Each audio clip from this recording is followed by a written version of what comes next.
जी हाँ दोस्तों, गाड़ी नंबर 0999 का क्या है अखिलेश से कनेक्शन। बाहुबली नेता ने नंबर के जरिए चुनौती देकर सपाइयों से साहब ले लिया है पंगा, सपाइयों से, अखिलेश टीम से। जी हाँ दोस्तों, आपने सही सुना, यूपी के रहने वाले इस बाहुबली नेता ने सीधे तौर पर सपाइयों से पंगा लिया है। इन्होंने अखिलेश को चुनौती नहीं दी है, बल्कि सपा के लाखों कार्यकर्ताओं को चैलेंज किया है। और कुछ इसी तरह का चैलेंज सुभासपा अध्यक्ष उत्तर प्रदेश में मंत्री ओम प्रकाश राजभर ने भी सपा अध्यक्ष अखिलेश यादव को दिया था। दरअसल घोसी में विधानसभा उपचुनाव के दौरान उस वक्त जब सुधाकर सिंह चुनावी मैदान में थे, वैसे सुधाकर सिंह अब इस दुनिया में नहीं है। एक बार फिर से यह विधानसभा सीट खाली हो चुकी है। खैर, इसी सीट पर विधानसभा चुनाव के दौरान ओपी राजभर ने अखिलेश की राजनीति को सैफई तक सिमटाने का दावा किया था। सैफई तक ओपी राजभर ने, पीला गमछा वाले, याद है ना, अखिलेश की राजनीति सैफई तक सिमटाने का दावा। फिर क्या था, सपा के कार्यकर्ताओं ने प्रण ले लिया। ओम प्रकाश राजभर की राजनीति को पूरी तरह से खत्म करने का पक्का प्लान बना लिया। और उसके बाद दोस्तों, सपा के कार्यकर्ता इस कदर ओपी राजभर के पीछे पड़े, उनकी नींदें पूरी तरह से गायब हो गई, हवा टाइट हो गई। अब कुछ ऐसा ही प्रयास पूर्वांचल के बाहुबली नेताओं में शुमार एक नेता ने किया है। तो क्या है वो, आपको बताएंगे। नमस्कार, आप द राजनीति का विशेष सेगमेंट खबर और विश्लेषण देख रहे हैं। मैं हूं आपके साथ यासूब रजा। दोस्तों, ये नेता कोई और नहीं, धनंजय सिंह है। जौनपुर के बाहुबली पूर्व सांसद धनंजय सिंह इन दिनों 7वें आसमान पर है। दोस्तों, दरअसल महाराष्ट्र के बीएमसी और नगर पालिका चुनावों में धनंजय सिंह ने जिन 4 प्रत्याशियों के जरिए पसीना बहाया था, उन चारों ने जीत हासिल कर ली है और जीत दर्ज कर बाहुबली के इंपैक्ट को साबित कर दिया है। और इसके साथ धनंजय सिंह को एक ऐसा भ्रम दे दिया है जिसमें वो खुद को सपा अध्यक्ष अखिलेश यादव के समकक्ष समझने लगे हैं। उन्होंने कुछ ऐसा कदम उठाया जिसे देखने के बाद मुझे ऐसा लगता है कि वो खुद को अखिलेश के बराबर समझने लगे। यहां जब दोस्तों मैं बराबरी की बात कर रहा हूं, तो इसका मतलब मत समझिएगा कि मैं 2 व्यक्तियों को और उनके बीच तुलना कर रहा हूं, यह मत समझ जाइएगा। दोस्तों, ये मैं बात कर रहा हूं, धनंजय सिंह अपनी राजनीति को अखिलेश यादव की राजनीति के बराबर मान रहे हैं। दोस्तों, जिस गाड़ी नंबर 0999 की बात मैंने थंबनेल में लिखी है, उसी की वजह से धनंजय सिंह की चर्चा हो रही है। धनंजय सिंह की गाड़ी का नंबर सीधे समाजवादी पार्टी के मुखिया अखिलेश यादव की गाड़ी से मेल खाता है। दोस्तों, क्या यह महज इत्तेफाक है या धनंजय सिंह की ओर से अखिलेश यादव को दिया गया कोई सांकेतिक जवाब है? पूर्वांचल की सियासी जंग ने अब महाराष्ट्र तक हलचल मचा दी है।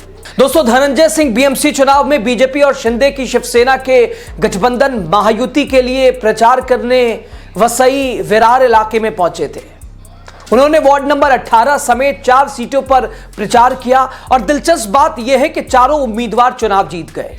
और दूसरी ओर महाराष्ट्र समाजवादी पार्टी के लिए नतीजे निराशाजनक रहे, समाजवादी पार्टी के पक्ष में नहीं रहे। दोस्तों, सपा का खाता केवल वार्ड नंबर 201 से इरम सिद्दीकी की जीत के साथ खुला, जबकि एमआईएम 4 सीटें जीतने में कामयाब रही, ओवैसी वाली। इस हार पर सपा नेता अबू आजमी ने चुनाव में धांधली के आरोप लगाए। दोस्तों, सोशल मीडिया पर धनंजय सिंह का एक वीडियो वायरल हो रहा है जिसमें वो 0999 नंबर की गाड़ी में सवार नजर आ रहे हैं। और गौर करने वाली बात यह है कि अखिलेश यादव की पसंदीदा गाड़ी का नंबर भी यही है, यानी 0999 ही है। दोस्तों, अखिलेश यादव ने हाल ही में धनंजय सिंह के काफिले की गाड़ियों के नंबर को लेकर सवाल उठाए थे। उस वक्त धनंजय सिंह ने सफाई दी थी कि उन्होंने तिरुपति बालाजी ट्रस्ट की गाड़ियों से वो प्रेरित होकर 97 नंबर लिया था। अब मुंबई में 099 नंबर की गाड़ी में बैठकर धनंजय सिंह ने एक नई चर्चा छेड़ दी है। 0999 की गाड़ी में बैठकर राजनीति के जानकार इसे अखिलेश यादव को चिढ़ाने या बराबरी का संदेश देने के प्रयोग के तौर पर देख रहे हैं।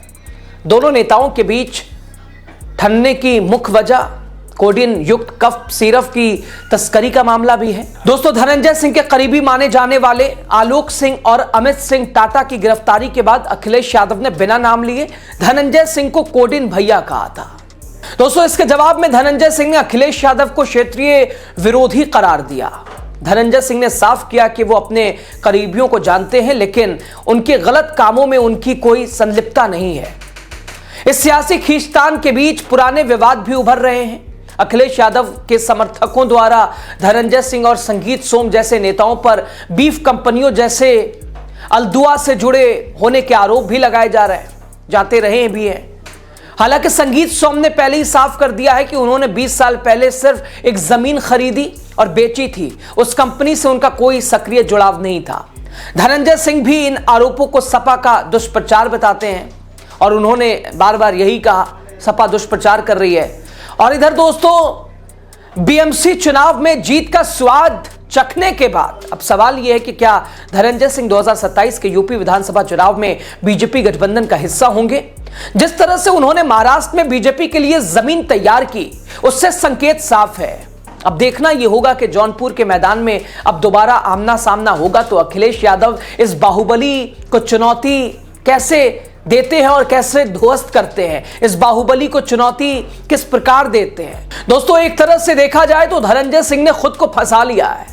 जिस तरह से उनके गाड़ी का नंबर सोशल मीडिया पर फ्लोट हो रहा है, उसके बाद सपा कार्यकर्ता इंतजार कर रहे हैं जब धनंजय सिंह चुनावी मैदान में होंगे और जब उनका सीधे तौर पर वो जनता के बीच उतरेंगे धनंजय सिंह, तब उन्हें अपने तरह से सपा के कार्यकर्ता घेरने का पूरा प्लान बना रहे होंगे और बना ही लिया है। यानी धनंजय सिंह ने अखिलेश को चुनौती देकर अपने आप को फंसा लिया है।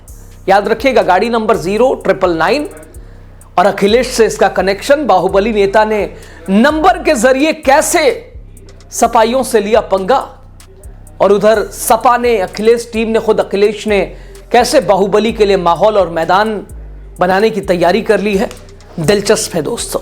लेकिन दोस्तों, इस पंगे में निश्चित तौर पर भारी तो प्रदेश के पूर्व मुखिया अखिलेश यादव ही दिखाई दे रहे हैं। और रही बात बराबरी की, तो कुछ लोग तो इसे मजाक भी ले रहे हैं कि अरे सोचने को तो कुछ भी सोचा जा सकता है, कहां बराबरी। खैर, बहरहाल खबर पे आपकी राय बताइए आप जरूर। वो बिहार का इलेक्शन हो तो बिहार में काम लेंगे, अभी यूपी में इलेक्शन तो यूपी में काम लेंगे, लेकिन उनके नेता कुछ भी करेंगे। जैसे हम तो आपको राय देते हैं, खांसी हो तो यूपी वाली कोडीन मत लेना, बीजेपी वाली कोडीन मत लेना।